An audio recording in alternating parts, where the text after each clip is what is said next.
Hello viewers, অচেতনতার free coaching চ্যানেলে তোমাদের সকলকে স্বাগত জানাই। আজকের এই ভিডিওটিতে তোমরা যারা ক্যালকাটা ইউনিভার্সিটিতে বিএ হিস্ট্রি অনার্সে 4th সেমিস্টারে পড়ছো, তোমাদের যে CC8 পেপারটি রয়েছে প্রাক আধুনিক যুগের ইউরোপ, এই পেপারটির একটি গুরুত্বপূর্ণ ইম্পর্টেন্ট টিকা প্রশ্ন 2024-এর সাজেশন অনুযায়ী 1648 খ্রিস্টাব্দের ওয়েস্টফেলিয়ার চুক্তি সম্বন্ধে কী জানো।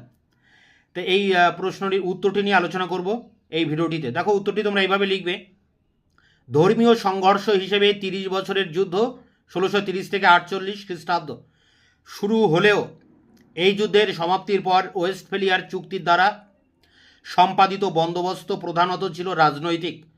ধর্মীয় বন্দোবস্তের দিক থেকে বিচার করলে 30 বছর ব্যাপী যুদ্ধের ফলাফল ছিল অমীমাংসিত। দক্ষিণ ও পশ্চিম জার্মানির পূর্বের মতোই ক্যাথলিক মতাবলম্বী থেকে যায়, আর উত্তর জার্মানি প্রোটেস্ট্যান্ট মতবাদী রাখতে সমর্থ হয়। চার্চের সম্পত্তি সংক্রান্ত সমস্যা সমাধানের একটি নতুন সূত্র স্থির করা হয়। 1624 খ্রিস্টাব্দের 1 জানুয়ারি ক্যাথলিক ও প্রোটেস্ট্যান্ট যে সকল সম্পত্তির অধিকারী ছিল তাদেরই সেগুলোর মালিকানা দেওয়ার ব্যবস্থা করা হয়। তাছাড়া ক্যালভিনের মতবাদকে পবিত্র রোমান সাম্রাজ্যের অন্যতম ধর্মমত হিসেবে স্বীকৃতি দেওয়া হয়। ওয়েস্টফেলিয়ার চুক্তির অন্যতম গুরুত্বপূর্ণ দায়িত্ব ছিল ইউরোপের মানচিত্র নতুন করে বিন্যাস করা। মেৎস, তৌল ও ভার্দুন এই তিনটি বিস্প্রিকের উপর ফ্রান্সের দীর্ঘদিনের দাবি এই চুক্তির দ্বারা স্বীকৃতি লাভ করে। তাছাড়া সম্রাটের অধীনস্থ স্ট্রাসবার্গ শহর এবং তার পার্শ্ববর্তী কয়েকটি জেলা বাদে আলসেস প্রদেশের অন্যান্য স্থানগুলো ফ্রান্সের হস্তে সমর্পণ করা হয়। আলসেস প্রদেশ ফ্রান্সের অন্তর্ভুক্তির ফলে ফ্রান্স রাইন নদীর তীর পর্যন্ত অগ্রসর হতে সমর্থ হয় এবং জার্মানিতে প্রবেশের পথ তার কাছে প্রশস্ত হয়ে ওঠে। সুইডেন পোমেরেনিয়ার পশ্চিম দিকের অর্ধাংশ লাভ করে এবং ব্রিমেন ও ভার্দেনের বিস্প্রিক দুটি তার হস্তগত হয়। এইসব অঞ্চলের উপর কর্তৃত্ব লাভ করার ফলে জার্মানির ওয়েজার, এলব ও ওডার এই তিনটি নদীর মোহনা অঞ্চল সুইডেনের অন্তর্ভুক্ত হয় এবং এর ফলে সুইডেন জার্মান ডিট এর সদস্যপদ লাভ করে।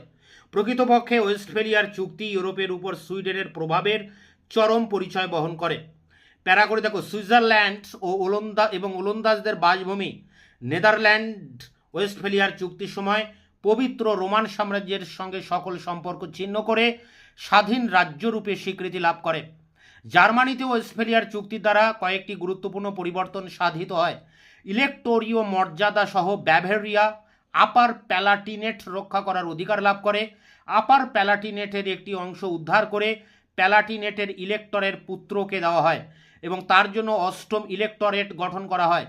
ব্রান্ডেনবার্গের ইলেক্টরেট পোমারেনিয়ার একাংশ লাভ করেন এবং পোমারেনিয়ার অবশিষ্টাংশের উপর দাবি ত্যাগ করার জন্য তিনি একটি বিরাট অঞ্চল এবং গুরুত্বপূর্ণ ম্যাগডেবার্গ শহরটি লাভ করেন।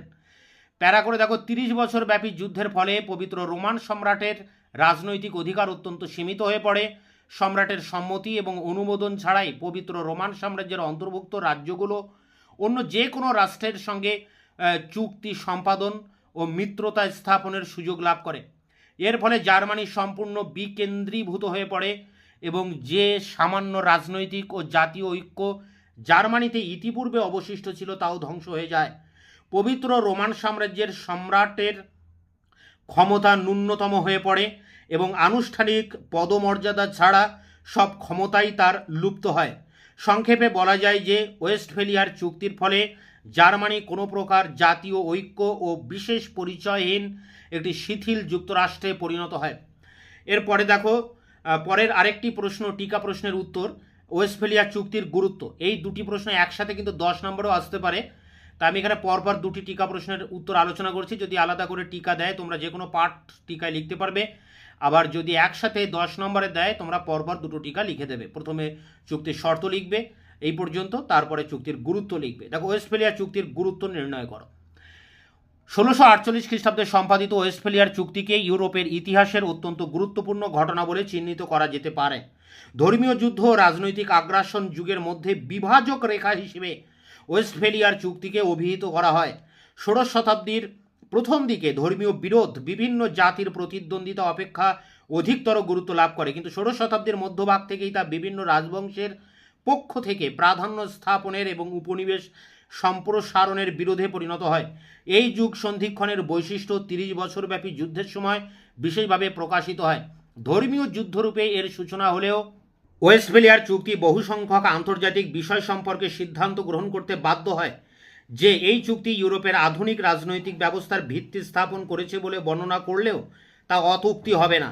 1648 খ্রিস্টাব্দে ইউরোপের রাষ্ট্রসমূহের পুনর্গঠন এবং ভৌগোলিক বন্দোবস্ত ফরাসি বিপ্লবের সময় পর্যন্ত অক্ষুণ্ণ ছিল। বিভিন্ন শক্তির অবস্থান সম্পর্কে এই সময় যেসব পরিবর্তন করা হয় তার মধ্যে ইউরোপের ইতিহাসের ভবিষ্যৎকালের জটিল পরিস্থিতির উদ্ভব ঘটে। পবিত্র রোমান সম্রাটের ক্রমবর্ধমান দুর্বলতা ও অবনতির সুযোগ নিয়ে প্রতিবেশী রাজন্যবর্গ নিজেদের ক্ষমতা বৃদ্ধি করার চেষ্টা শুরু করে। এইভাবে পবিত্র রোমান সাম্রাজ্যের পতন আসন্ন হওয়ার সময়ই ফ্রান্সের অভ্যুত্থান শুরু হয় এবং রাইন অঞ্চল নিয়ন্ত্রণ করার জন্য ফ্রান্স ও জার্মানির মধ্যে প্রতিদ্বন্দ্বিতা শুরু হয়। ব্রান্ডেনবার্গের শক্তি বৃদ্ধির ফলে পরবর্তীকালের প্রাশিয়া রাজ্যের ভিত্তি প্রতিষ্ঠিত হয় এবং এই প্রাশিয়াই এক শতাব্দী পরে জার্মানির মানচিত্র থেকে অস্ট্রিয়াকে বহিষ্কৃত করে। অস্ট্রিয়ার হ্যাবসবুর্গগণ জার্মানিতে গুরুত্ব হারাবার পর রাইন অঞ্চল হস্তচ্যুত হওয়ায় ক্ষতিপূরণ স্বরূপ দানিউব অঞ্চলে রাজ্য বিস্তারের চেষ্টা শুরু করে। এর ফলে দানিউব অঞ্চলের উপর কর্তৃত্ব স্থাপনের জন্য অস্ট্রিয়া ও রাশিয়ার মধ্যে প্রতিদ্বন্দ্বিতা শুরু হওয়া ছাড়াও আরও পূর্ব দিকে তুরস্ক রাজ্যের কোনো অঞ্চলের উপর কর্তৃত্ব প্রতিষ্ঠার জন্য আগ্রহী হয়ে ওঠে। এইভাবে ওয়েস্টফেলিয়ার বন্দোবস্তের মধ্যে বেশ কয়েকটি আন্তর্জাতিক সমস্যার সন্ধান পাওয়া যায় যেগুলি পরবর্তীকালে ইউরোপের ইতিহাসের গতি প্রকৃতি নির্ণয় করতে শুরু করে। ওয়েস্টফেলিয়ার চুক্তি অনুসারে মূলত সমতা ভিত্তিক মতবাদের উপর প্রতিষ্ঠিত স্বাধীন সার্বভৌম রাষ্ট্রসমূহের উৎপত্তি ঘটে।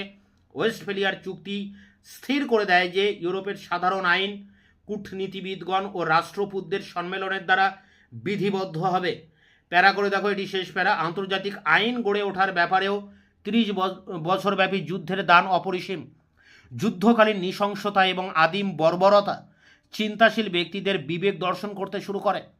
সুতরাং যুদ্ধের সময় অসামরিক ব্যক্তিদের নিরাপত্তা, নির্যাতনের হাত থেকে অব্যাহতি লাভ, লুণ্ঠন এবং অন্যান্য অত্যাচারের হাত থেকে রক্ষা পাওয়ার জন্য প্রয়োজনীয় আইন প্রণয়নের চেষ্টা শুরু হয়। এর ফলেই আন্তর্জাতিক সংক্রান্ত বেশ কিছু সংখ্যক গ্রন্থ প্রকাশিত হয় এবং এর মধ্যে সর্বাপেক্ষা উল্লেখযোগ্য গ্রন্থ হল গ্রোটিয়াস রচিত On the Law of War and Peace. এই ছিল ওয়েস্টফেলিয়ার শান্তি চুক্তির যে গুরুত্ব এবং ওয়েস্টফেলিয়ার শান্তি চুক্তির যে শর্ত, তা 5 নম্বরের দুটি টিকা প্রশ্নের উত্তর তোমাদের সামনে আলোচনা করলাম এবং এই দুটি প্রশ্ন একসাথে আবার কিন্তু 10 নম্বরেও আসতে পারে। তাই অর্থাৎ এই প্রশ্নটি কিন্তু ইম্পর্টেন্ট, এখান থেকে যে কোনো প্রশ্ন টিকা আসার চান্স খুব বেশি। তোমরা এর উত্তরটি সংগ্রহ করে পরীক্ষার জন্য প্রস্তুতি নাও। তোমাদের এই পেপারটির অনেক প্রশ্নের উত্তর আমার চ্যানেলে ইতিমধ্যে আপলোড করা আছে, তোমরা তার ভিডিওগুলো দেখে নিও। তার লিঙ্ক দেওয়া থাকবে ভিডিও ডেসক্রিপশন বক্সে। এছাড়া যে 2-1টি প্রশ্নের উত্তর আমি এখনও দিতে পারিনি, তার ভিডিও বা তার অ্যান্সার আমি খুব দ্রুত তোমাদের সামনে এনে হাজির করব। ততক্ষণে তোমরা চ্যানেলকে সাবস্ক্রাইব করে রাখবে, বন্ধুদের কাছে শেয়ার করবে, নিজেদের মতামত জানাবে কমেন্ট সেকশনে এবং ভিডিওটি ভালো লাগলে অবশ্যই একটা লাইক দেবে।